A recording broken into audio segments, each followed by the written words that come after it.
Hello and welcome to the DSR Daily for Wednesday, June 4th. I'm your host for today, Riley Fessler, joined by Minna Stein. How are you doing today, Minna? I'm well. How are you? I'm good. It's starting to heat up in DC. We've got some actual weather-related stories at the end of this episode, so stay tuned for those, especially if you're on the East Coast. But we got to get started with the big story of the day. Some drama here in Washington. You got to love it. Elon Musk harshly criticized President Trump's tax and spending bill as a, quote, disgusting abomination, end quote, citing its potential to significantly increase the federal deficit. His comments were echoed by several fiscally conservative Senate Republicans, threatening to complicate the bill's passage.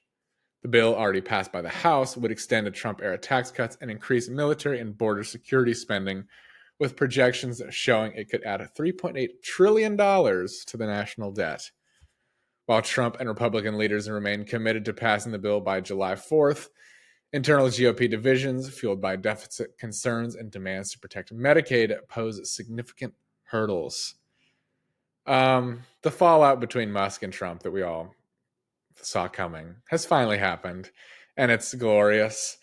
And I have to agree with Elon Musk, which I don't normally say.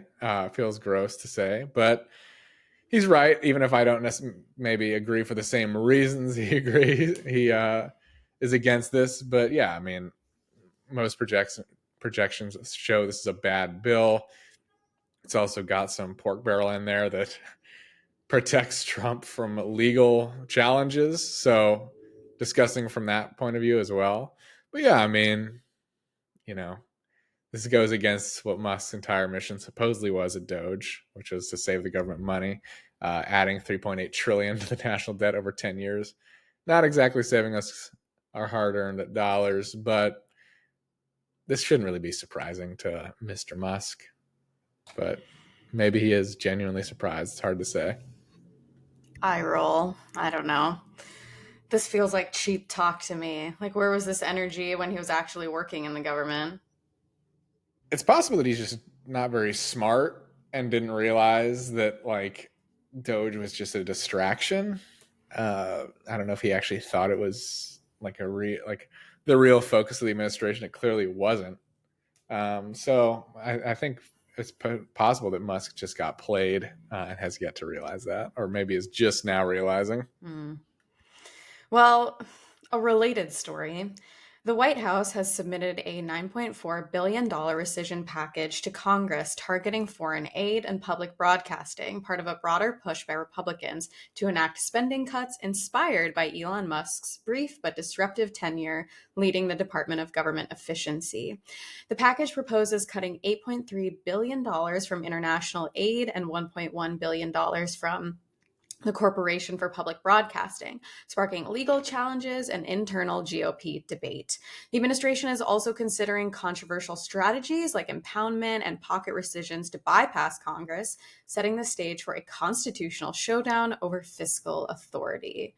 So yeah, just another very see-through attempt to limit international reach, international assistance and aid, and also limiting our free speech. The White House actually said that their goal with this is to eliminate programs that are antithetical to American interests.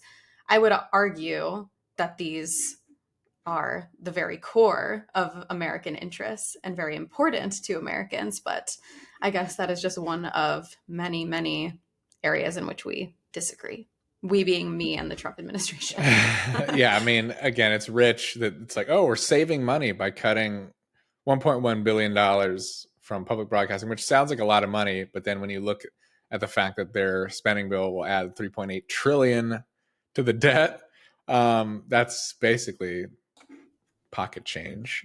Small potatoes. In the scheme of government spending. So it's clearly just bullshit. Will people fall for it? Probably, but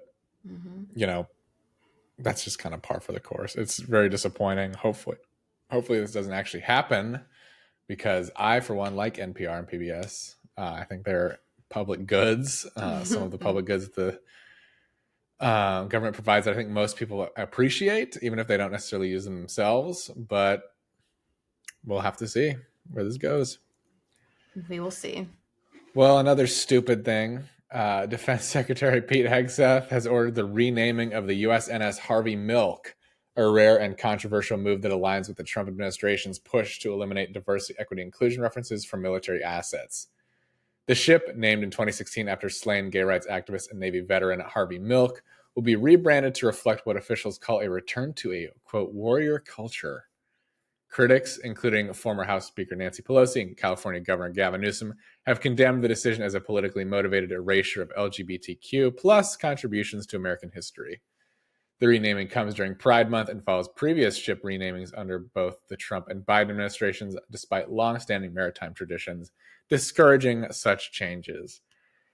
I don't know. I feel a strange way about naming warships after civil rights icons. It feels kind of odd, but I guess he was a Navy veteran, so there's at least some crossover there. But my own personal feelings aside, this is just part of this stupid anti-DEI crusade that Pete Hegseth is on. And I guess I'd rather have him doing that than do real damage to global stability. But it's silly. It's erasing history. It appeals to a very small subset of the population that actually gives a shit about whether or not a warship that they'll never set foot on is named after a gay rights activist. It's just red meat for the base, and that's all. But it does have real harm outside of this particular story, and I think that's important to keep in focus.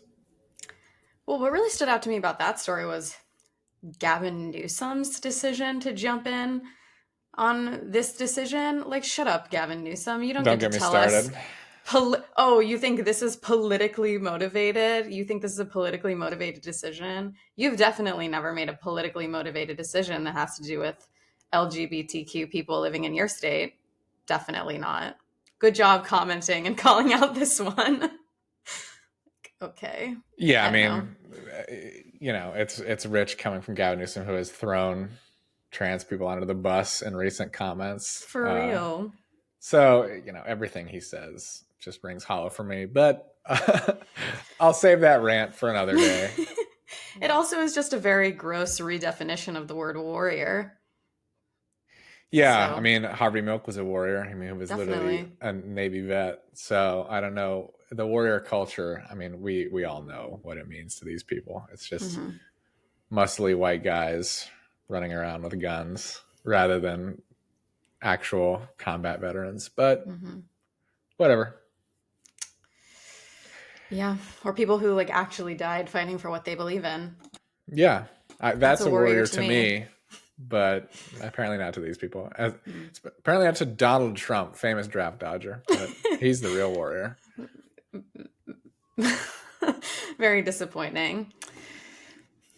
The U.S.-backed Gaza Humanitarian Foundation has paused aid distribution after a deadly incident near one of its sites, urging Israel to improve civilian safety measures and clarify movement protocols.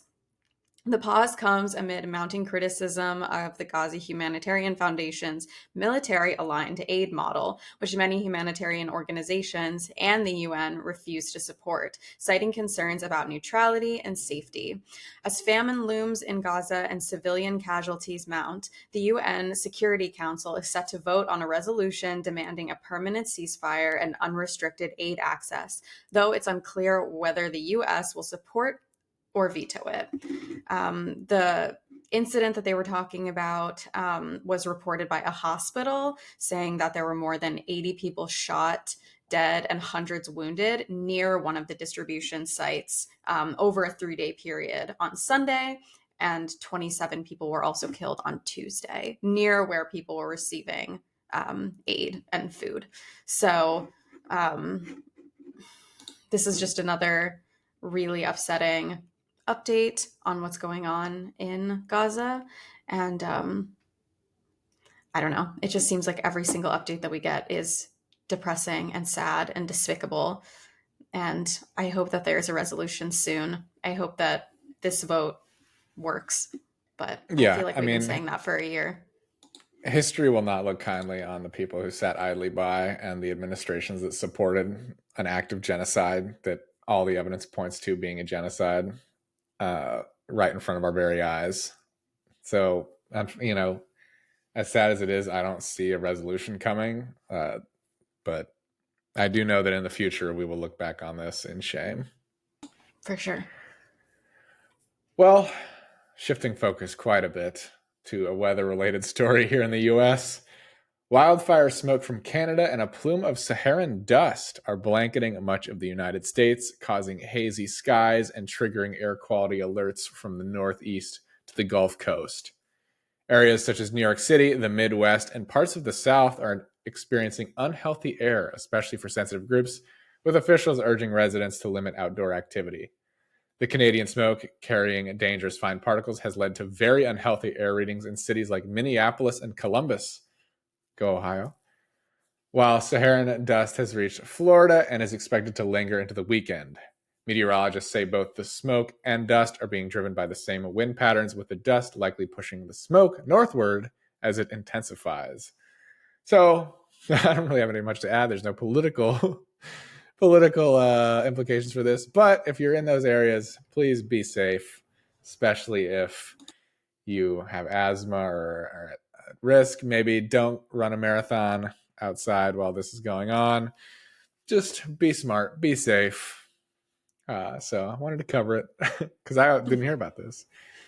So I saw pictures that friends of mine posted of the smoke coming in. I need to reach out to my friends still in Ohio, see if they see what they see. But a little PSA here to round out the DSR Daily.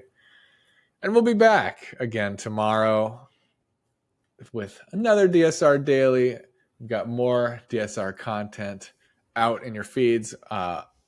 The Need to Know became available to the public yesterday. So if you're one of our free listeners, you have that in your feed. But if you're a paid listener, you had it a week ago. So maybe a little incentive to become a member, just saying.